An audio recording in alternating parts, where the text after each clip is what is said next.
2 años, 3 meses y 2 días han transcurrido desde que Bitcoin tocó su mínimo de ciclo, cuando el precio se desplomó por debajo de los $20.000 tras el debacle de FTX, provocando una liquidación masiva y una salida de miles de inversores del mercado que, viendo la pésima situación a la que nos enfrentábamos, decidieron tirar la toalla. Sin embargo, desde entonces la situación de Bitcoin y de las criptomonedas en general ha dado un giro brutal, en el que la aceptación y la demanda institucional ha permitido que el precio de Bitcoin se dispare más de 7x desde mínimos de ciclo. Y en el que también hemos visto algunas altcoins como Solana dispararse más de 30x desde mínimos, convirtiéndose de nuevo en una de las blockchains referentes de todo el mercado. Sin embargo, la gran corrección que hemos visto durante las últimas semanas ha hecho que muchos inversores hayan empezado a perder la esperanza, pensando que posiblemente ya hayamos tocado el techo de este ciclo y que puede que sea demasiado tarde para volver a tener subidas importantes. En el vídeo de hoy y después del apoyo del vídeo del pasado domingo sobre Ethereum y las altcoins, vamos a analizar más en profundidad todo lo que está ocurriendo en el mercado y en particular con Bitcoin, para valorar los posibles escenarios y cómo prepararse para poder evitar que seas víctima de la volatilidad y la incertidumbre. Pero antes de nada, recuerda que este vídeo no es una recomendación de inversión, que tienes que hacer tu propio análisis y nunca invertir un dinero que no te puedas permitir perder. Y también te voy a pedir, como no, que destroces el botón me gusta, que ayuda un montón al canal. Muchas gracias. ¿Ha tocado techo ya el mercado?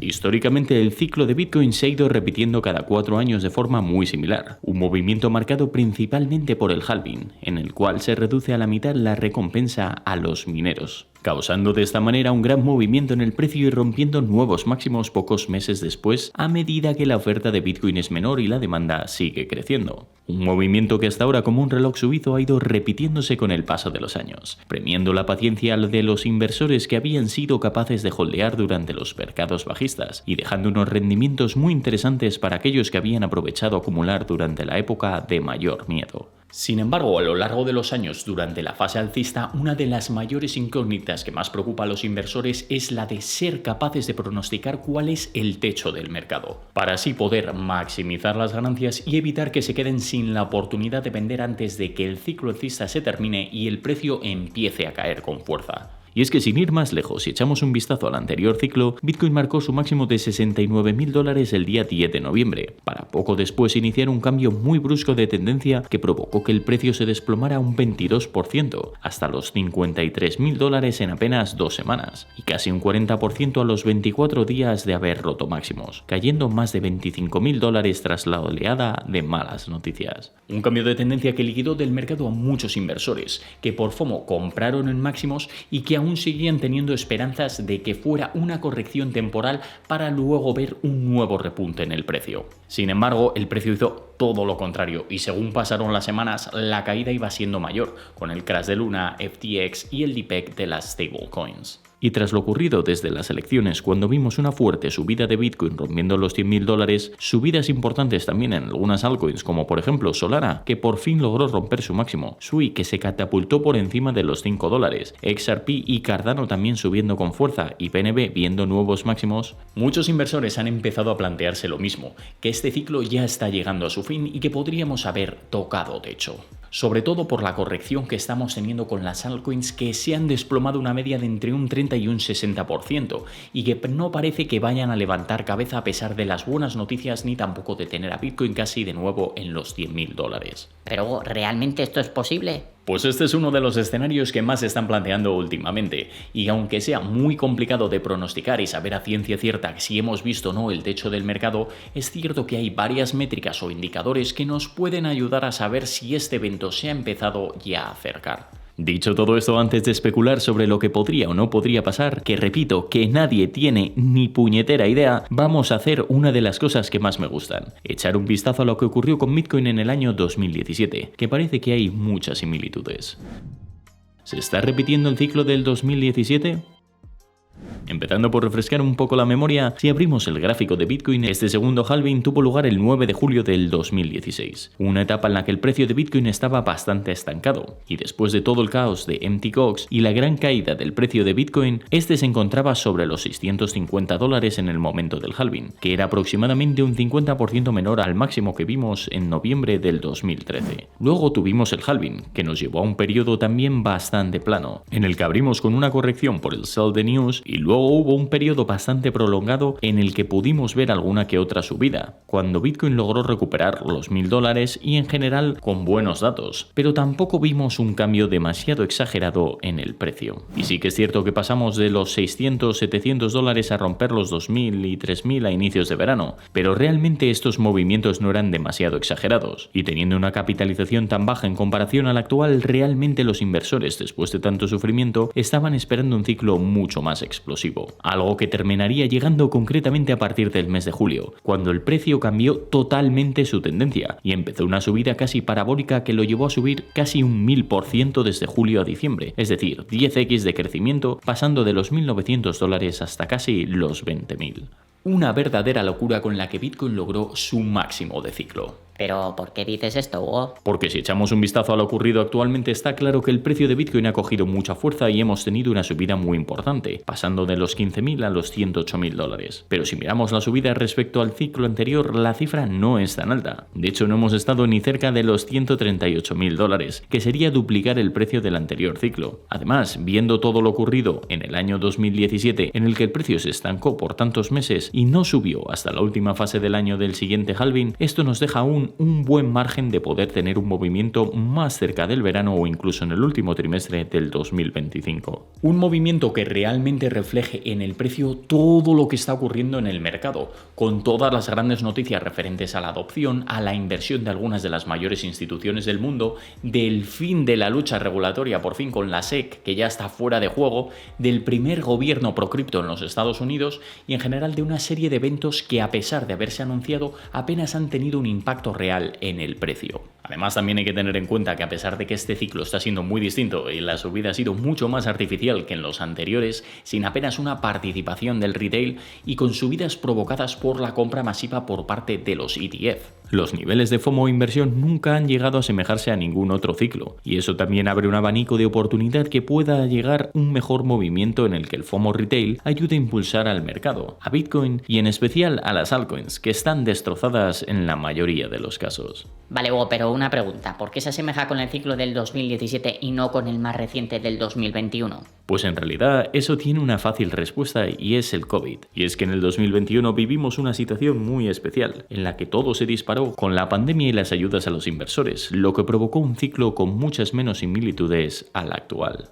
No obstante, como una imagen vale más que 1000 palabras, el siguiente gráfico nos muestra una comparativa entre los distintos ciclos del mercado después de los últimos halving. En 2013, el ciclo fue explosivo, desde apenas el halving, con una subida parabólica algo similar a la de 2021, donde lateralizó algo más en un inicio y luego finalmente despegó, superando su primer máximo durante la gran tendencia alcista, unos 300 días después del halving. Y luego tenemos la línea azul, que es la del ciclo del 2017, donde el precio fue subiendo de forma mucho más progresiva desde el halving, para acabar por explotar durante el día 374 hasta el 528, donde fue que tocó su techo. Algo que se parece bastante a lo que está ocurriendo actualmente, y aunque es cierto que a nivel porcentual es prácticamente imposible que veamos algo similar a lo que pasó en el 2017, ya que eso llevaría a Bitcoin hasta los $2 millones, es cierto que el movimiento está siendo bastante parejo, y personalmente no descarto que tengamos una nueva subida una vez que se calmen las cosas y el FAD empiece a desaparecer. Y esta similitud es todavía mayor si abrimos el siguiente gráfico de Glassnode, que también compara los distintos ciclos, y en el que, al igual que el anterior, los ciclos de 2011 al 2015 y del 2018 al 2022 fueron los más distantes, y sin embargo el de 2015 a 2017 ha sido muy similar a lo que está ocurriendo con el movimiento actual, con una gráfica que apenas varía y que se ha ido pegando cada vez más a medida que pasaban los meses. Y si realmente se replica este movimiento, pero a menor escala, esto nos podría dejar aún una buena subida de cara al 2025. 2025, en la que podamos ver nuevos máximos en Bitcoin principalmente y en algunas altcoins, que consigan también atraer a los mayores inversores y hacerse un hueco dentro del mercado institucional. La mayoría de inversores no sobrevivirán a este ciclo. Dicho todo esto, y como seguramente te estarás preguntando por el título que he puesto en este vídeo, estamos en un mercado muy pero que muy impredecible, en el que históricamente las ballenas y los grandes protagonistas han sido capaces de manejar el precio a sus anchas para sacar una mayor rentabilidad. Algo que no ha sido un plato de buen gusto para el sector retail, que ha sido víctima de fuertes movimientos en el precio y de episodios continuos de FAD e incertidumbre que han llevado a muchos inversores a perder la esperanza antes de que llegara el bull run, vendiendo antes de la subida o incluso liquidando sus posiciones en pérdidas. Lo que además se suma con el apalancamiento, y es que al estar en un sector tan especulativo y volátil, el apalancamiento ha hecho mucho pero que mucho daño, y las posiciones abiertas en largo o en corto muchas veces han sido liquidadas por movimientos explosivos en el precio al alza o a la baja, tal y como ocurrió hace una semana, dejando a estos inversores fuera de juego antes de que el mercado pueda subir. Por eso mismo, viendo cómo se está comportando el mercado, no me extrañaría que todo lo que estamos viendo no sea más que eso, un puro teatro con el fin de destrozar las esperanzas de los inversores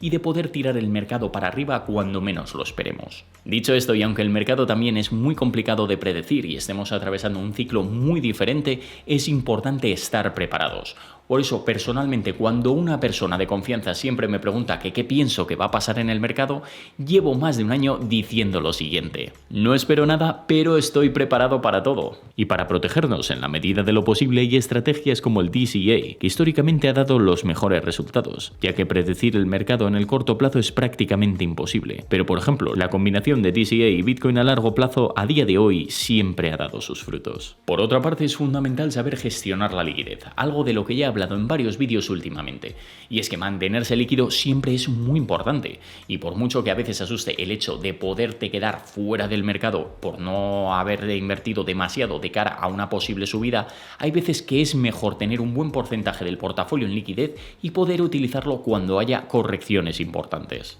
Por eso siempre me gusta dejar parte de mi portafolio en stablecoins, para poder acumular altcoins y también seguir con mi estrategia de DCA en Bitcoin. Y no sé cómo decirlo, pero grábate esto a fuego. El dinero de verdad se hace durante los mercados bajistas, no durante los mercados alcistas. Y aunque en el momento no lo veas, cuando baja el mercado es cuando realmente tienes la oportunidad de multiplicar tu dinero. Además, esto va muy de la mano con el siguiente punto, que es saber tomar beneficios. Y es que al fin y al cabo estamos aquí para una cosa, que es ganar dinero. Y aunque alguno se asustó cuando dije que iba vendiendo progresivamente en las subidas para sacar beneficios, es mejor no enamorarte de ninguna altcoin ni tampoco defenderla hasta la muerte como si fuera tu equipo de fútbol, pensando que se va a ir a la luna o que te va a hacer millonario. Recuerda, la codicia puede ser tu peor enemigo. Por eso mismo hay que tener un plan de antemano para ir vendiendo de manera progresiva, ya que siempre es mejor ser realista y sacar beneficios conforme el precio va subiendo que esperar pegar el pelotazo con una moneda que te haga un %,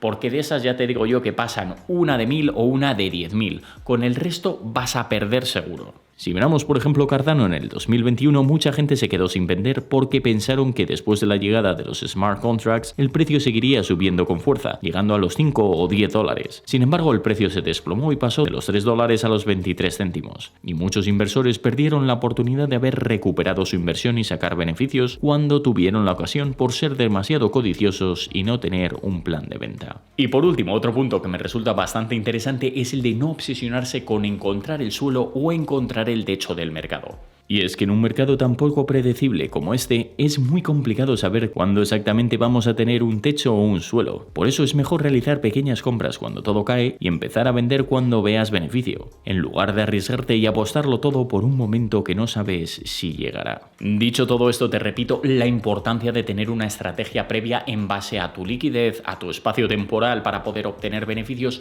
y sobre todo a tu nivel de tolerancia al riesgo. Y créeme que este mercado es una puta locura. Y si encima improvisas sobre la marcha, antes o después te vas a pegar una buena hostia. Pues esto es todo por hoy, muchísimas gracias por haberme acompañado hasta el final. Recuerda como siempre destrozar el botón me gusta, suscribirte y sobre todo activar las notificaciones, que durante la primera hora respondo a todas vuestras dudas y comentarios. También me puedes seguir en mis cuentas de Instagram, X y Telegram, donde publico todos los días. Muchísimas gracias por estar aquí, que ya sabes que sin ti esto no sería posible. Que tengas un día increíble y nos vemos en el próximo vídeo. Save to invest and have healthy pockets.